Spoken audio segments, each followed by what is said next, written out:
Hi, I'm Tom, and I just got off of the Blizzard Kabookie. This ski gets 5 out of 5. Super versatile ski here. 98 underfoot, so it's truly your do-everything ski. It shreds on hardpack, it's wide enough to float in powder, and it's gonna handle anything in between.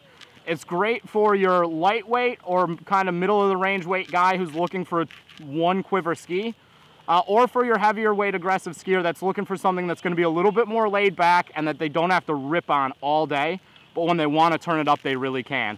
This is just a fantastic ski.